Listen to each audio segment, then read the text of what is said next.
Este es otro episodio de conversaciones sobre liderazgo y la iglesia.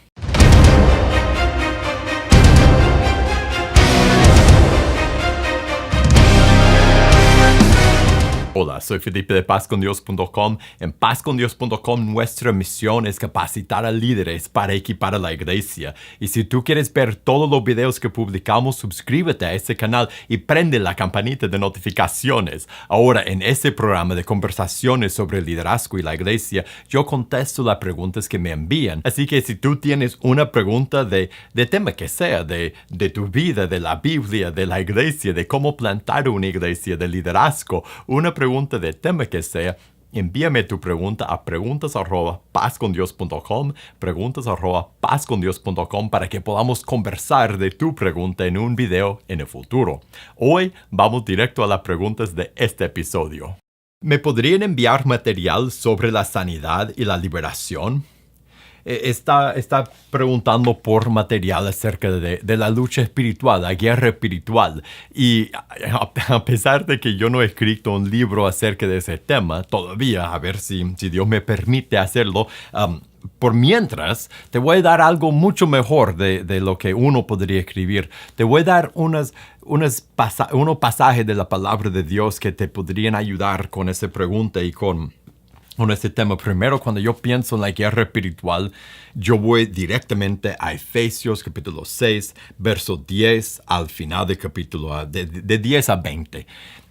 Ahí habla de la lucha espiritual y contiene tanta información y tanta información acerca de la realidad en que estamos, de lo que Dios nos da a nosotros. También si conectas eso con, por ejemplo, Efesios capítulo 3, al final en el verso 14 al 21, habla del poder que Dios da a sus hijos en esa guerra espiritual. O Efesios 1, otro capítulo 1, verso 15 a 23.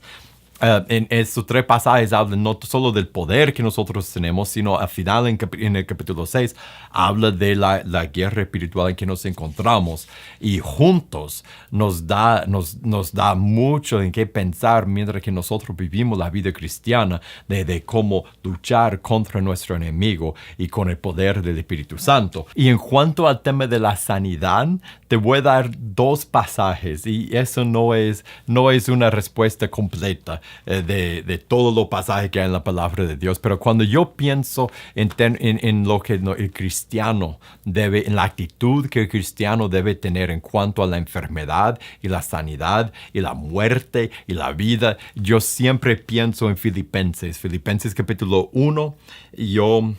Podrías decir de 12 hasta el final del capítulo, de 12 en adelante, donde el apóstol Pablo habla de su condición, está en la cárcel, de la realidad de que tal vez lo matan, lo terminan matando, y de cómo él habla de cómo de qué pasará si muere y qué pasará si vive, y cómo Dios puede recibir gloria en cualquiera de esas dos circunstancias, y cómo Dios es soberano sobre eso, y también cómo la oración tiene que ver con esa ecuación. Lea Filipenses capítulo 1, 12 al 30, el resto del capítulo, y eso sería una buena lectura en cuanto a una perspectiva bíblica que el cristiano debe tener en cuanto a la vida y la muerte, la sanidad y la enfermedad, y la prioridad de la gloria de Dios, la soberanía de Dios y nuestra productividad en el reino, más que nuestra sanidad o hasta más que nuestra vida. Alguien pregunta, ¿fue Adán el primer hombre creado? Y dice, en la pregunta, en sus detalles, dice, ¿fue Adán el primer hombre creado o hubieron otros seres humanos antes de Adán, como dicen mis pastores? Ellos tienen una teoría con la que no estoy de acuerdo con ese tema y muchos otros. En cuanto a esa pregunta, si Adán fue el primer hombre, la Biblia dice que fue el primer hombre. Dios hizo a Adán del polvo, formó el primer hombre. Y Y en cuanto a no solo esa pregunta, sino en cuanto a todas las preguntas, mi recomendación para ti cuando lees la Biblia es habla con otras personas y conversa de diferentes ideas, porque sabe que la Biblia hay cosas hay detalles que Dios no ha decidido, no ha escogido en su soberanía darnos. Hay diferentes detalles en la historia que no salen en la Biblia y uno puede tener teorías de tal vez fue así, tal vez fue así, tal vez fue acá. Pero sabe que a final de cuentas nosotros no podemos enseñar como la realidad algo que no encontramos en esas páginas. Y si Dios en su soberanía, en su sabiduría, no decidió darnos esos detalles, es porque Él sabe que nosotros no tenemos que saber esos detalles y esos detalles no son cruciales para el evangelio, no son esenciales para el mensaje del evangelio, para el mensaje de nuestra rebeldía contra Él y la salvación que hay en Cristo. No son, si Dios no puso esos detalles en ese libro, no son los detalles que deben ocupar nuestra mente, nuestros pensamientos y mucho menos nuestra enseñanza y nuestras conversaciones como cristianos. Debemos enfocarnos en el evangelio y predicar el evangelio sobre todo y más que todo y antes de todo. Y hay otra pregunta relacionada con la pregunta anterior, es cuáles eran los hijos de Dios y las hijas de los hombres, de los cuales se habla en Génesis capítulo 6. Y aquí voy a aplicar lo que dije en mi última respuesta. Yo pienso, por lo que dice la palabra de Dios, que los hijos de Dios que mencionan en Génesis capítulo 6, que vieron a las hijas de los hombres, vieron que eran hermosas. Y lo que yo pienso, mi opinión, es que esos probablemente eran los demonios, eran los ángeles caídos. Ahora, la palabra de Dios no dice eso con claridad.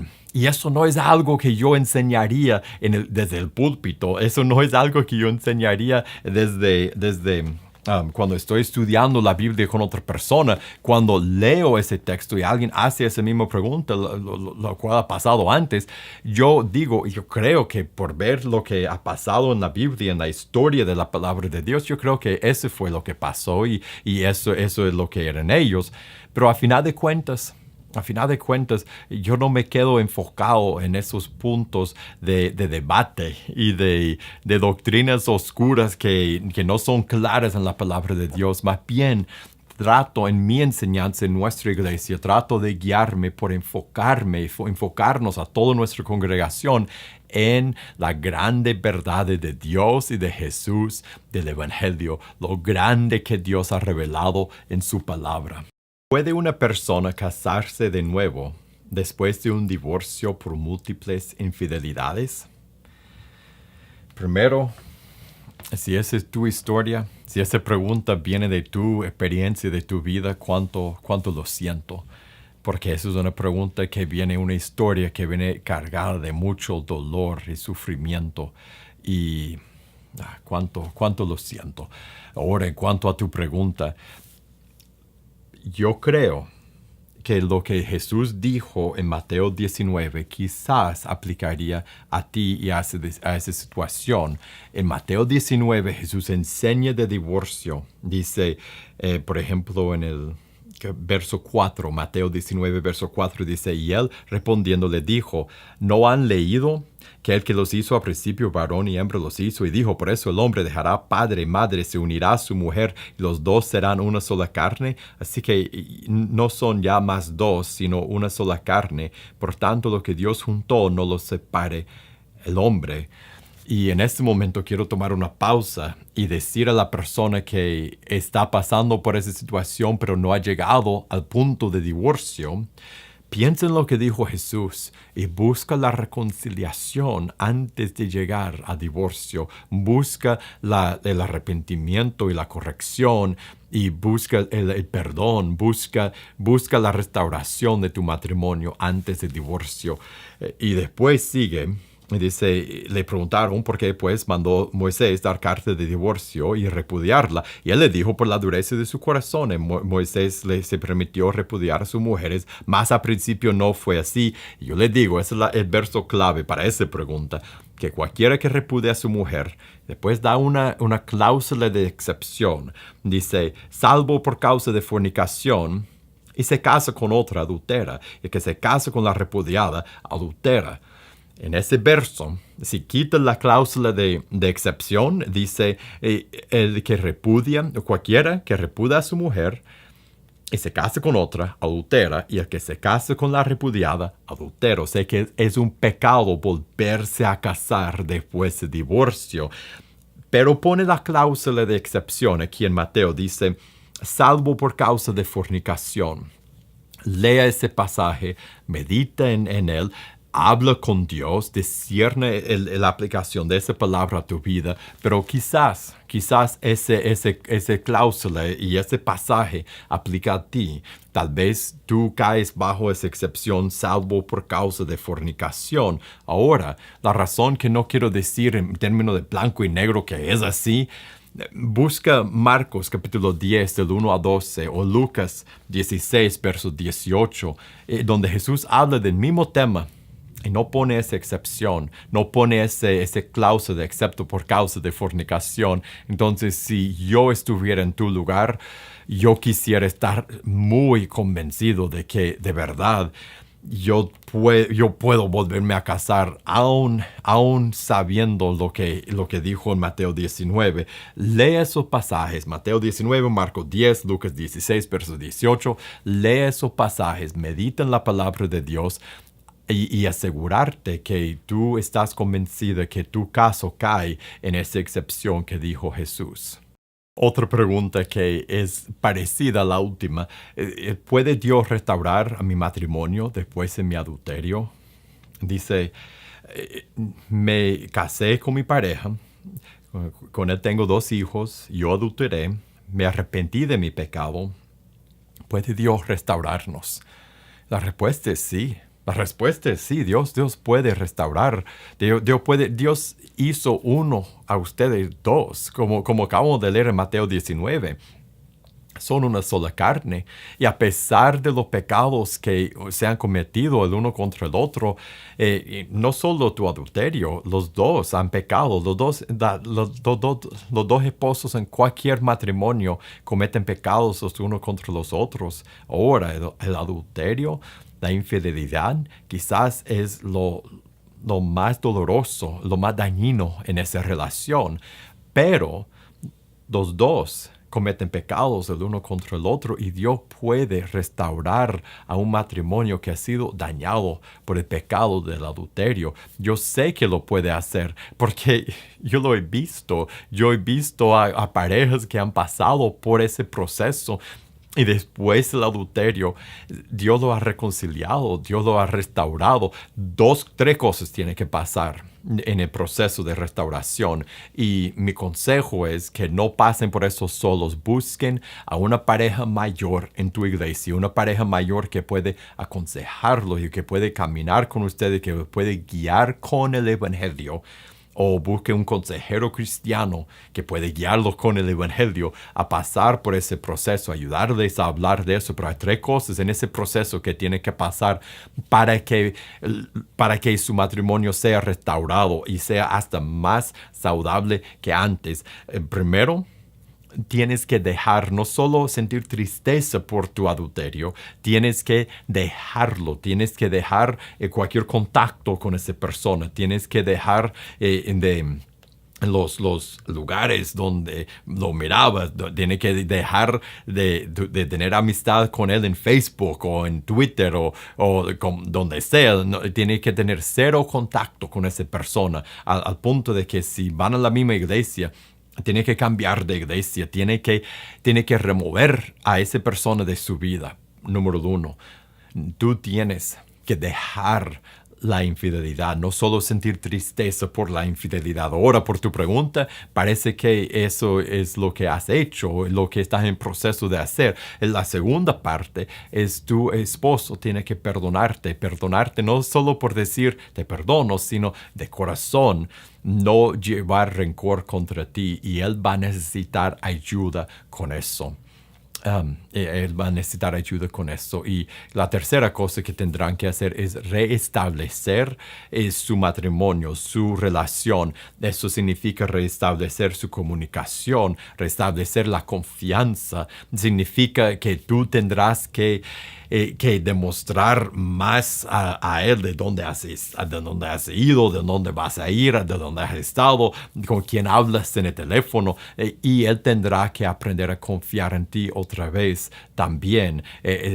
Tiene que restablecer la confianza, tiene que restablecer la intimidad, no solo física, sino emocional entre ustedes dos. Y en todas esas partes, tú removiéndote de la situación, él perdonándote y los dos restableciendo su relación, necesitan ayuda en ese proceso. Si ustedes solo con Dios, el Espíritu Santo, lo pueden hacer, pero cuánto más con otra pareja que le puede guiar, una pareja madura en su iglesia que lo puede guiar y caminar con ustedes en ese proceso.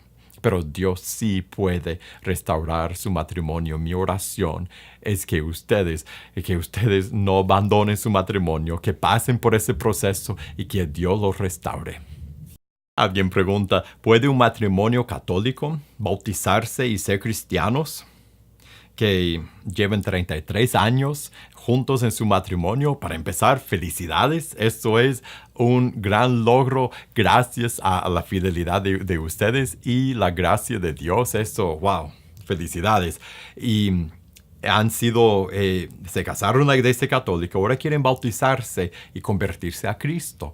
Y si pueden hacer eso, yo entiendo la pregunta, porque sientes que si su matrimonio fue hecho en la iglesia católica, significa que ya no estarán casados o estarán traicionando algo o están ligados a esa institución para el resto de su vida. Y la respuesta es no están ligados a esa institución. No, su matrimonio no se disolverá si no son parte de la iglesia católica. Ustedes pueden tomar y deben tomar la decisión de entregarse a Jesús como adultos, de arrepentirse, bautizarse, de tomar su propia decisión de entregarse a Cristo, de asistir a una iglesia, de unirse a una iglesia donde prediquen el evangelio, donde ustedes pueden entrar en la gracia, entrar en la familia de Dios. Deben hacer eso. Y su matrimonio, que es válido antes de bautizarse, será válido después. La iglesia católica no es lo que unió a ustedes.